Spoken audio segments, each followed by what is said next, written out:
Shalom! This is Rabbi Yehudah Glick from the Shalom Jerusalem Foundation once again with invitation to Exodus. As we said, we're not only learning the book of Exodus, we're letting the book of Exodus teach us. And shalom to you all. And once again, I invite you to share with me your thoughts, your ideas, your questions. I love discussing these issues. There's so much to learn. As I said, we're not here teaching Torah. The Torah is teaching us. So let's just remember, in chapter 1 of the book of Exodus, we spoke about three things, I would say. Number 1, we spoke about the people of Israel turning from a nation of a few people, a few families, or actually turning from a family to a nation. Individuals become a community, and not only that, they multiply and they're very, very, very fruitful, and they grow and grow. And this leads to part number 2 of chapter 1, and that of the decrees of Pharaoh, the decree of hard laborship, and the annihilation, the killing of the boys, of the males, of the people of Israel. These are the two general topics of chapter 1 and the third topic, which actually in a way was the main topic. They're there, two midwives, who are in charge of bringing about the birth of the babies, and they refuse to kill the babies. They refuse to take part in the annihilation of the king of the empire of Egypt. And this brings about the story of the redemption. Already in chapter 1 we see the beginning. 2 Egyptian nurses who are told, commanded by the king, to throw the babies into the Nile, and they refuse. From there we go on to chapter 2. Chapter 2 of the book of Exodus, the Torah tells us of the first years of Moses' life. The circumstances of his birth, the way in which he was saved from Pharaoh's decree, all the sons of the newborn shall be cast out. We'll learn about his adoption by Pharaoh's daughter, who even called him his name, Moses. The deeds Moses did in the days of his first youth and days of his liberty, deeds that led him to flee from Egypt to Midian, and finally about his marriage in this country of Midian and the birth of his eldest son. So let's see. Everything is narrated in this chapter. Is an opening to describe the character of the one, Moses, who will be at the center of the Torah stories from here until its conclusion, the end of the book of Deuteronomy, in which the death of Moses will be narrated. Our chapter is an opening because it deals with the family and the personal aspects of Moses, even before he was assigned to be God's messenger to lead Israel. At the beginning of chapter 3, the personal family story about Moses is already over, and its place is taken by the story about the beginning of the mission imposed upon him. So from now on, everything that will be told about him in the Torah will be in the context of his mission. Moshe's personal life, family life, is not a matter for the Torah to tell about them per se.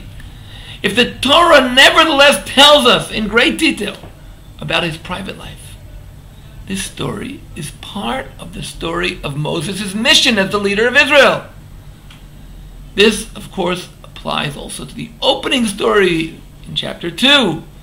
Although Moses has not yet been chosen for his position, and he's still a private person, and although the story about him in this chapter deals with some family aspects related to him, such as his birth and his marriage story, they are a preparation and an introduction to his future role. So let's try to understand why, in what way is chapter 2 of the book of Exodus an introduction to the life of this one character, Moses. Let's try to say, and that's what I'm going to try to talk about in this lesson, and try to prove it, that this story is an introduction to the future of Moses in 2 ways. First, the events of his life, as they're rolled out by the hidden divine providence, were intended to prepare Moses for the next tasks of his life, which would be entrusted to him by God. So what was going to happen here is the preparation of Moses for his next test in life. That's part one. But secondly, not less important, we're going to see how his qualities, Moses' qualities, and his self-actions, as they are expressed here in this early story, come to teach us not only about the divine, but it come to teach us about the suitability of Moses himself for the role assigned to him by God. And they even constituted preparation for this role. So as I said, number one, we see here how the events of his life, as they're rolled out by the divine providence, prepare Moses for the next task of his life. But secondly, we see why Moses is suitable and why he is chosen for this role. So let's read chapter 2 of the book of Exodus. Actually has two parts. Two stories. I would say two parts because the first part has a few stories. Two parts. Part 1, verses 1 till verse 10, they deal with the birth of Moses. Verses 11 till 22 deal with the youth of Moses. And we know we're quite familiar with the story of the birth of Moses and what's included in it. And if we recall the story of Moses' birth, we can say the story is divided into two parts. The first part, we know the story of Moses' birth has a very serious risk. The background, Moses' parenting and Pharaoh's decree for all his people, which concludes the story in chapter 1. Bat Levi becomes pregnant, and her pregnancy is accompanied by anxiety. Is there a daughter in her womb to be exempt from Pharaoh's decree? Or is it a son? The pregnancy ends in the birth of a son. Not like today, we know several months before that it's a son. Here, at birth, we find that it's a son. And therefore, his mother has to hide the very existence of her son for 3 months. Until, this is impossible, at the age of 3 months, the child is placed in a box, which his mother finally places on the edge of the Nile. This is the first part of the story. We don't know what's going to be. We as readers, sometimes we could try to read the Bible as if it's the first time we're reading the story. Try to read it and see, oh my gosh, what's going to happen? What's going to be? What's going to be? Well, the second part ends up good, but it also goes through a process. The second part, the boy was rescued by Pharaoh's daughter. He returned to his mother to breastfeed him. But until that happens, the sister of Moses is standing there on the side and watching the box. And she's praying that God, maybe nobody will see him, or maybe some nice Egyptian lady will pick him up. And suddenly she sees the daughter of Pharaoh getting clothed. And she's, oh my gosh, finished, that's the end. Hashem, please make sure she doesn't stop here. Maybe she'll go have a picnic somewhere else. And no, she says he wants to stop here. Well, she's praying, maybe she won't see the box. No, and she sees the box. And then the sister praying, maybe she won't realize what's in the box. But the happy news is, of course, that the daughter of Pharaoh herself opens the box, sees the baby, and has mercy on him. So that's the first half of our chapter. As the child grows and weans from sucking, he's brought to Pharaoh's daughter, and he becomes adopted by her as her son. And this ends the story of the birth of Moses, which began with a description of the marriage of his parents and the pregnancy of his mother, and ended up with the weaning of the child, his delivery to his adoptive mother, who happens to be the daughter of Pharaoh, and she gives him his name.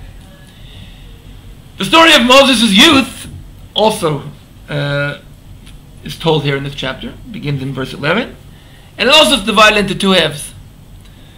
Two halves, not like the first part which we spoke about, two halves, one a frightening end and a happy end. But here the story is divided into two halves. The first half takes place in Egypt, verses 11 till 15. Moses is in Egypt. And the second half takes place in Midian, where Moses has to escape from fear that Pharaoh is going to kill him. Let's detail the plot sequence in each half. In the first half, killing of the Egyptian, as Moses comes out and sees the Egyptian hitting an Hebrewite of his brothers. And this causes rude things, the evil Hebrew says to Moses. The saying of these things to Moses made him realize that the thing he did was indeed known, and therefore he has to flee from Pharaoh as soon as he seeks to kill him. As soon as possible, because Pharaoh seeks to kill him. In the second half, we have an act of salvation that Moses does to the daughters of Reuel, and this causes their early arrival to their father, and the dialogue between them, and the rebuke he proved them for leaving Moses. He drove the father of Reuel. He tells them, "Why did you leave Moses?" This leads the girls to go back to the well, to invite Moses to their father's house, and this, of course, leads to Moses agreeing to sit with Reuel and to marry his daughter Tzipporah, and this marriage leads to the birth of Gershom. Let's try to compare the stories that take place in Egypt and the story in Midian. In Egypt, at first Moses is present at the injustice where the strong tortures the weaker than him. Moses does not restrain, but rather he saves the oppressed immediately from his oppression.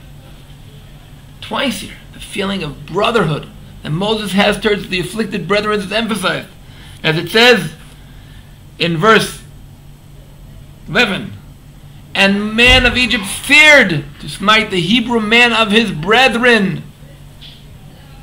This is the first half. But in the second half, where Moses goes to Midian, it's an injustice done by Midianite shepherds to build with them. And great temptation. He has a temptation. Normal temptation that people have. Hey, this is an opportunity today. It's nothing to do with me. Moses on the well in Midian is a foreign refugee, and a person in a situation is careful not to get into trouble with the locals.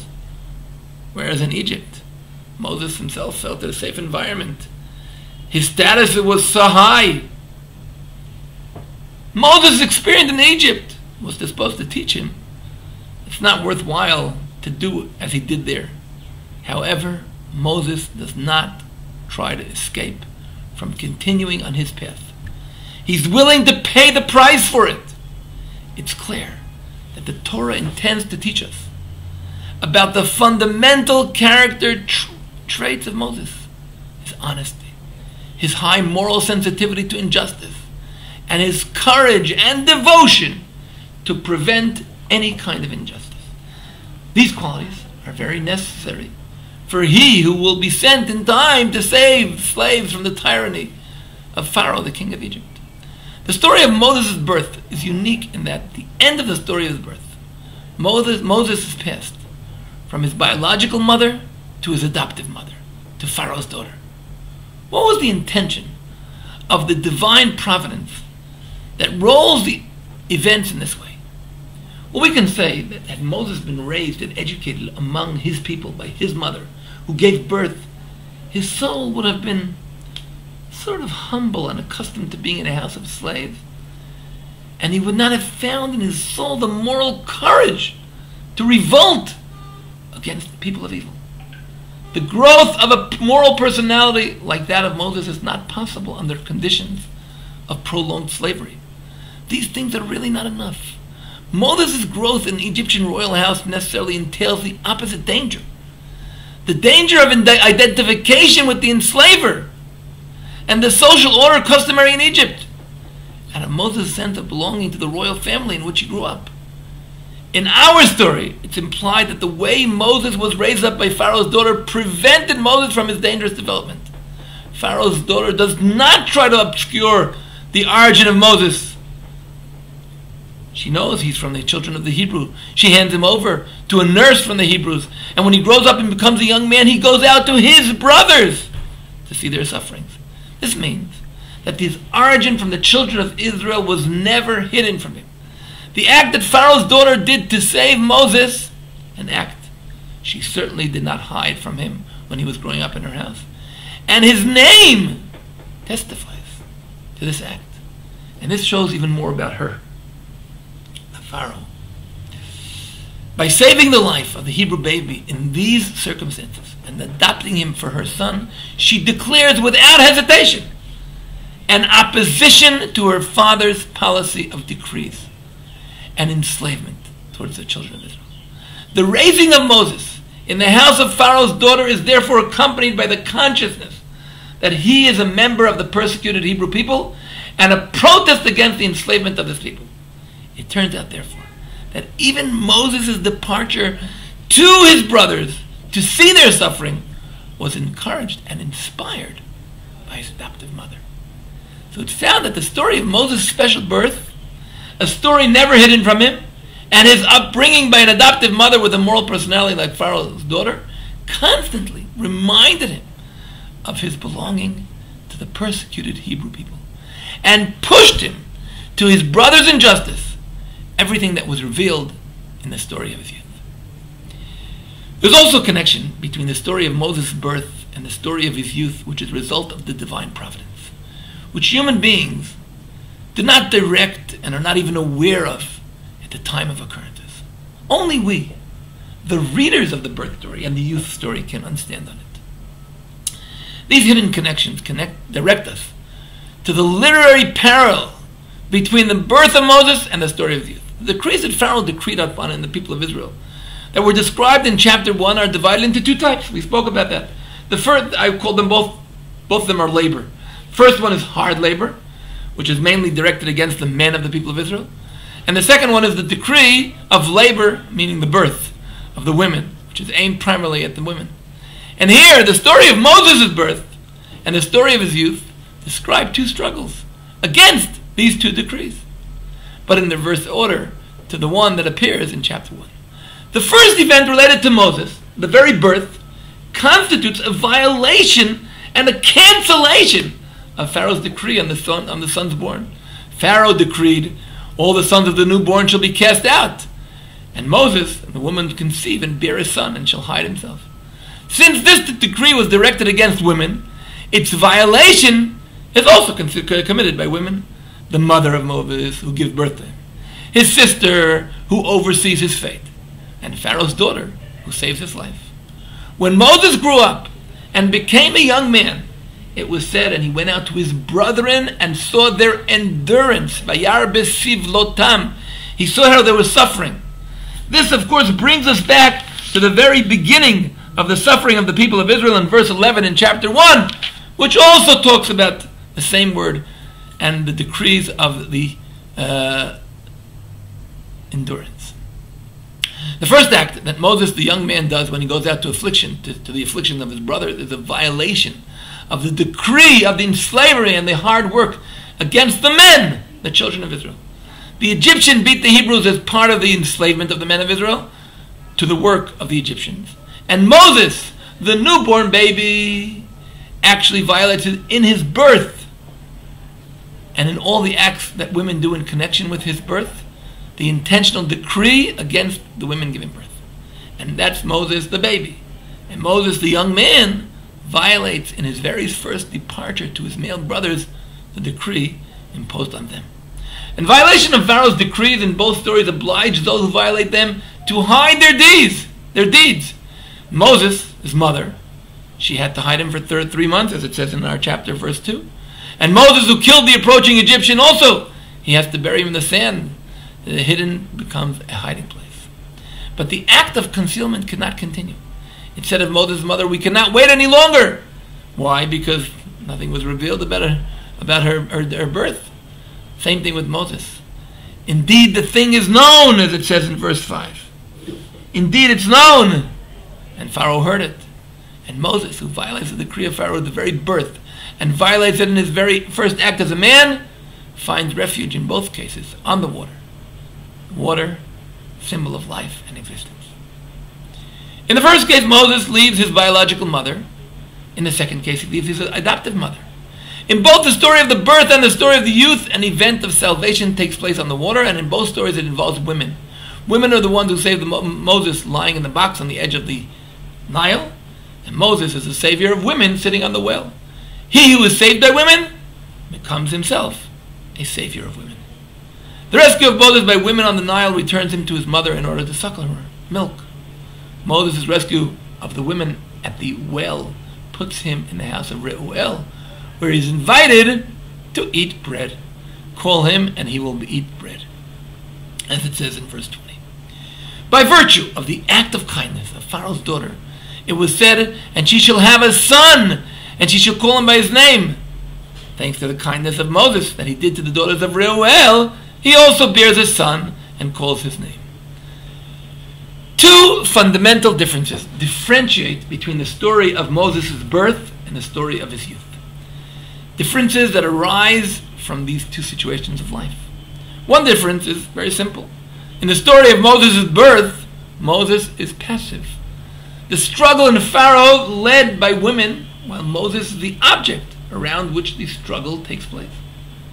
In the story of his youth, however, Moses is the main activist. And the parallel between the two stories is expressed in the fact that actions taken in him and for him. In the story of birth, Moses does similarly for himself and others in the story of his youth. The second difference is in the field in which the struggle is waged in each story. In the birth story, the struggle is waged against the decree on the born, and that's what determines the feminine character of the story. In the story of the youth, the struggle is against the decree of bondage and of hard work and torture, which takes place, and this is what determines the masculine character of the story. There's another parallel between the two stories, and this is the parallel which will lead us directly to discuss the role of these stories in preparing Moses for his mission in the future. In both the story of the birth and the story of the youth, at some point in their beginning, Moses is outside his family and people. In both stories, a miraculous thing happened and Moses returns to the people. In the story of the mother, of the birth, he's given back to his mother, giving birth so that she will breastfeed him. While in the story of the youth, he himself goes out to his brother to see their suffering.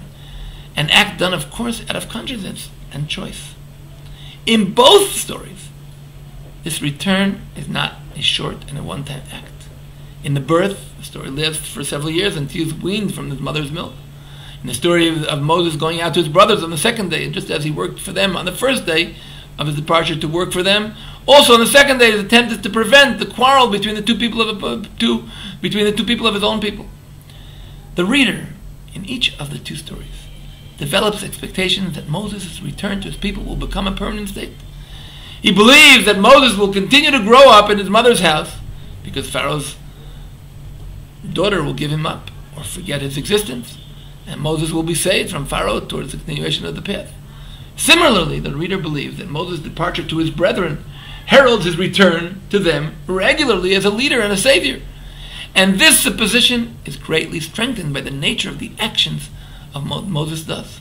On the first day of his exodus, Moses is revealed as a leader rescuing his brother from strangers. On the second day of his departure, he is revealed as a judge of justice among his people. But here, a surprising thing happens in both stories. The events push Moses out of his people for a long period of time. In the story of his birth, his mother has to bring him back to Pharaoh's daughter, probably at her request, and Moses goes through the rest of his childhood and also his first years of adolescence in Pharaoh's daughter's house. In the story of his youth, Moses was forced to flee from Egypt, where his brothers were, to another land, Midian, where he stayed for a long time in the house of Reuel, where he even started his own family. What is the meaning of this thing that is repeated in both stories? Why is Moses' return movement to his people interrupted and suddenly reversed? Moses' surprising departure from his people in the two stories certainly shows that the time has not yet come for his action. It turns out, therefore, that both those who spent many years in the house of Pharaoh's daughter and those who stayed in the house of Reuel in the land were intended to prepare Moses for his position as God's messenger. And if this is the case, Moses' departure from outside his people is understood in both stories. But the return to his people that preceded the departure, this must be explained. It seems that the temporary return in both stories was intended to prepare Moses for his mission in the future. A complete detachment of Moses from his people, even though he has a purpose to prepare Moses for his position, may be destructive in terms of the possibility of connection between Moses and his people when the time does come for his mission. Therefore, in 2 significant chapters of his life, he binds to his people. The divine providence makes that connection.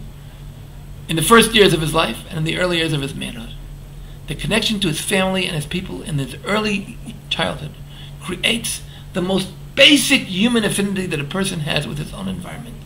And this affinity of Moses deserves to be created among his people. In the early years of his adulthood, Moses went out to his brothers and saw their suffering. This departure, however short-lived, revealed to him his brother. He saw them in their misery, tormented and beaten, and this greatly agitated. He saw them in their quarrel and met what was about to encounter him when he was the leader, the rebellion against him.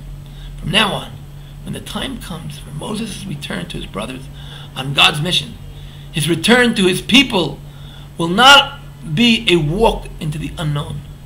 Moses' tasks are clear, and the difficulties are also clear. All thanks to the brief bond formed between him and his brother before Moses was forced to leave them for a long time. So we understood and we studied about Moses' birth and Moses' youth and the connection between them and the preparation of Moses to go to his mission as a leader of the people of Israel. Thank you so much for being with us. Please partner with us at shalomjerusalem.org and at amitsim.com. Please share this video with as many people as you can. God bless you all. Shalom, shalom from Jerusalem.